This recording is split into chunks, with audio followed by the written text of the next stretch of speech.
Hello बच्चों, नमस्ते।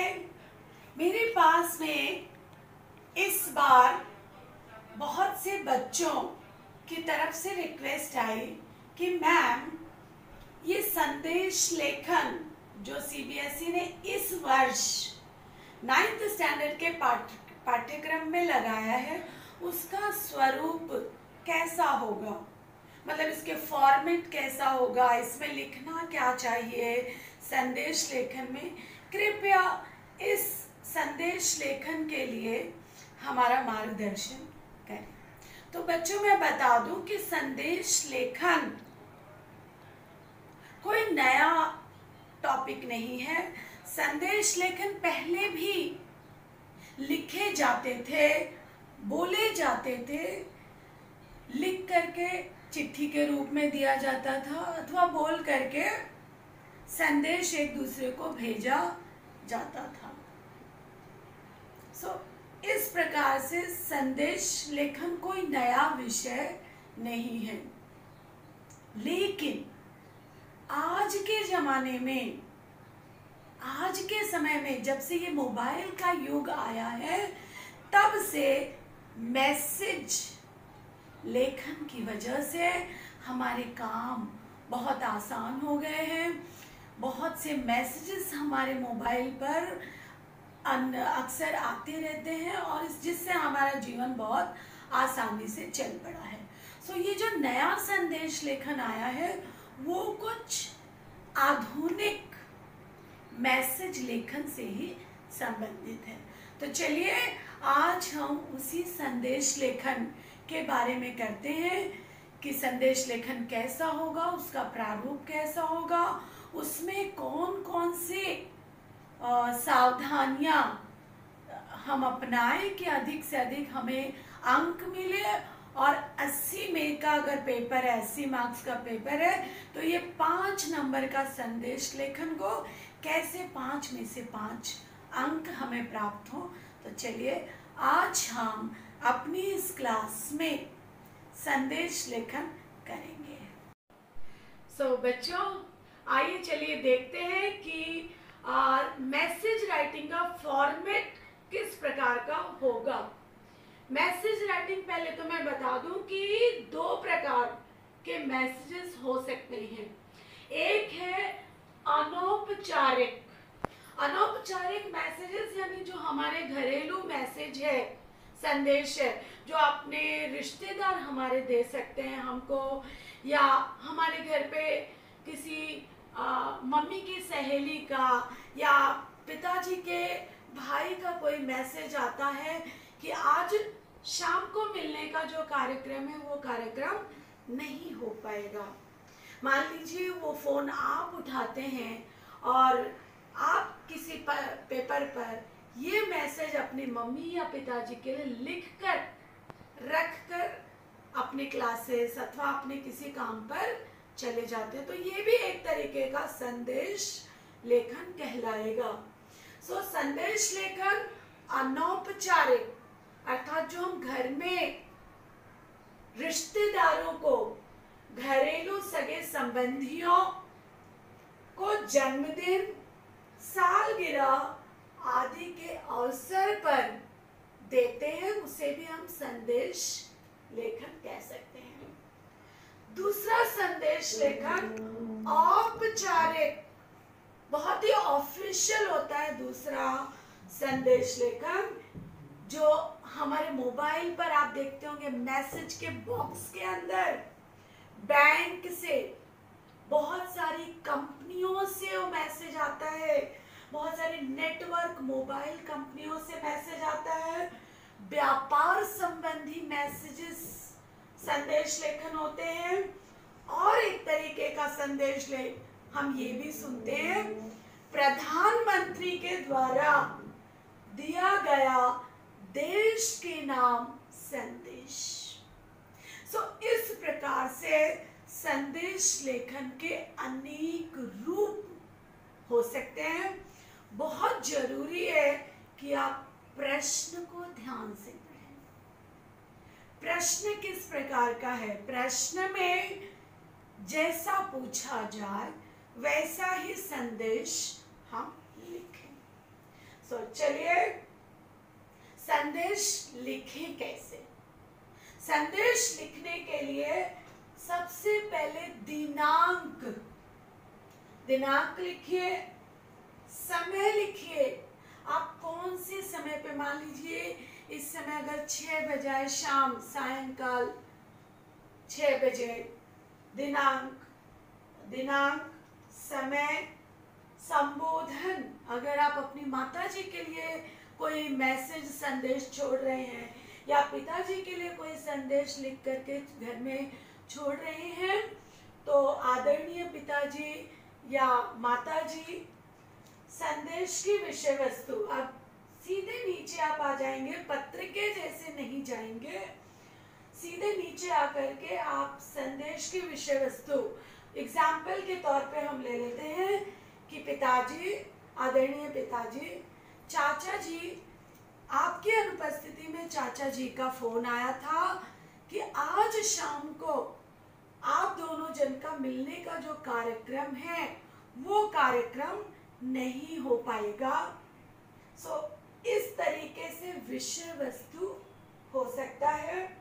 नीचे अपना नाम लिखिए, आप किसने ये मैसेज लिखा है, नीचे अपना नाम लिखिए, संबंध, अगर पिताजी को लिखा है तो आपका पुत्र, और नीचे उसके नीचे अपना नाम।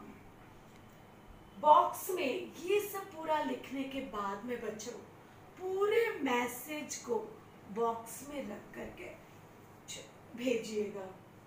प्रश्न पत्र में पूरा बॉक्स बना दीजिएगा। इस प्रकार से आप मैसेज लिख सकते हैं।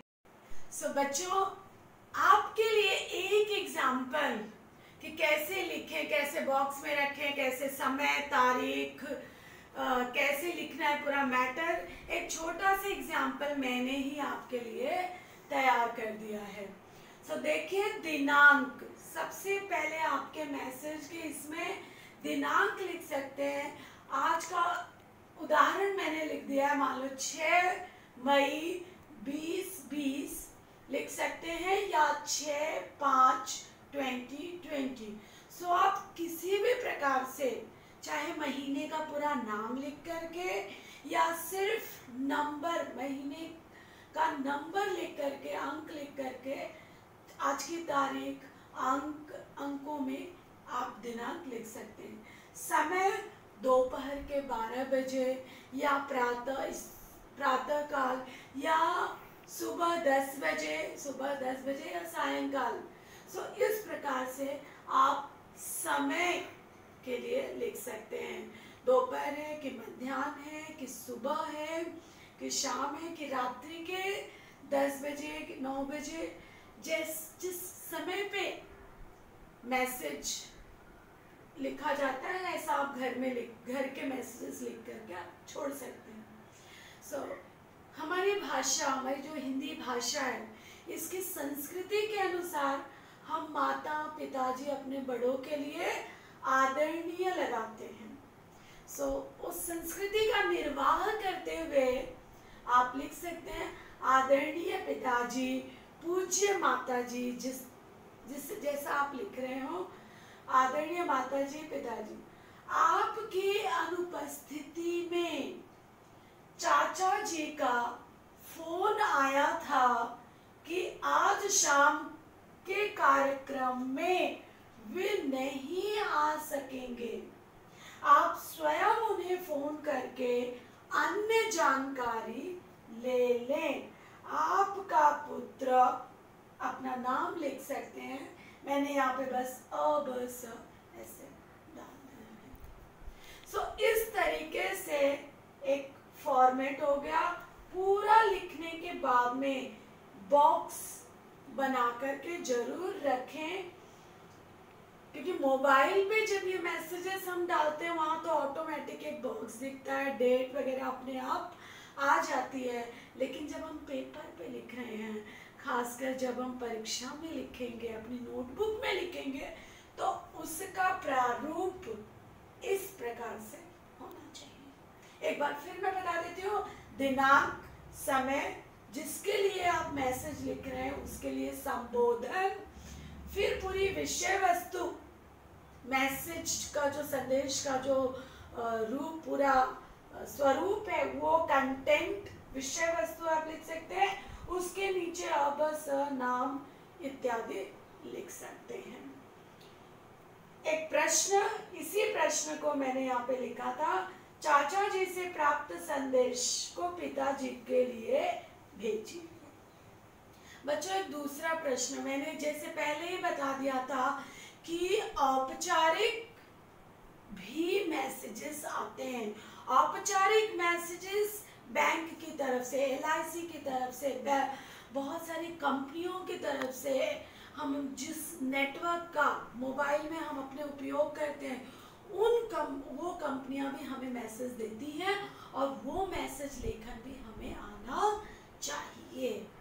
सो उसका भी एक उदाहरण मैं आपको देती हूँ। बच्चों जैसा कि मैंने पहले ही बताया कि भाई इसके ऑफिशियल संदेश लेखन भी आते हैं, ऑफिशियल मैसेजेस भी आज की डेट में, आज के युग में हमें बहुत से आते हैं। सो उसका प्रारूप कैसा हो, बैंक की तरफ से, LIC की तरफ से, बहुत सारी कंपनियों की तरफ से अपने ग्राहकों को संदेश भेजे जाते हैं, वो संदेश भी हिंदी में कैसे लिखे जाए उसका एक रूप मैं आपको दिखाना चाहती हूँ। यहाँ पर मैंने प्रश्न बनाया कि बैंक खाता में, खाता यानी अकाउंट, बैंक खाता में आई गई राशि का संदेश ग्राहक तक भेजिए। सो इसका एक एग्जाम्पल मैंने तैयार किया है। दिनांक हम फिर से वैसा का वैसा ही ले लेंगे, दिनांक, समय, फिर प्रिय खाता धारक या प्रिय ग्राहक, आपके खाता संख्या जो भी है XXY0 से ₹5000 निष्कासित निकाल लिए गए हैं और कुल जमा राशि रुपए इतने उपलब्ध हैं। बहुत ही ऑफिशियल मैसेज है। बैंक ऑफ, जो कोई बैंक से आता है उस बैंक का नाम हो सकता है। मैंने यहाँ पे किसी भी बैंक का प्रचार करने अथवा किसी भी बैंक का नाम नहीं लिया है। इस प्रकार से ऑफिशियल मैसेजेस आप लिख सकते हैं। किसी नेटवर्क कंपनी का, मान एग्जाम्पल ले लीजिए, एयरटेल, वोडाफोन की तरफ से अगर उन्होंने अपने नेटवर्क की कीमतों में वृद्धि किया है तो उस तरीके के मैसेजेस भी भेज सकते हैं। और दिवाली, होली, दशहरा पर शुभकामनाएं संदेश भेज सकते हैं। कुल मिलाकर के संदेश लेखन बहुत ही संक्षिप्त होना चाहिए, टू द पॉइंट, सिर्फ मुद्दों की बात कीजिए, मुद्दों की बात, भाषा बहुत ही संक्षिप्त, बहुत ही एक जैसे बोलते क्रिस्पी हो, कम शब्दों में अपनी बात को स्पष्ट रूप से कहना है। इस प्रकार से संदेश लिखे जाते हैं, इस प्रकार से आप मैसेज लिख सकते हैं। लिखने के बाद में पूरा बॉक्स में रखिए और आपका ये विषय जो है लेखन की दृष्टि से ये विषय खत्म हो जाता है। Children, you are very, very important. You are the future of the nation, of the world. So your study is very important. मैं हर समय सोचती रहती हूँ कि मैं किस तरीके से इस लॉकडाउन के समय भी आपकी मदद करती रहूँ, मैं कैसे जो है आपके लिए उपयोगी अपने आप को बना सकूँ।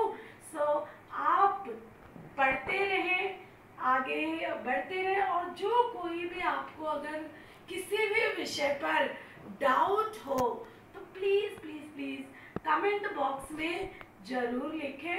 मैं पूरी कोशिश करूँगी कि आपके सभी कठिनाइयों को हल कर सकूँ, उसका अगले वीडियो में मेरे उसको बना करके आपको भेज सकूँ।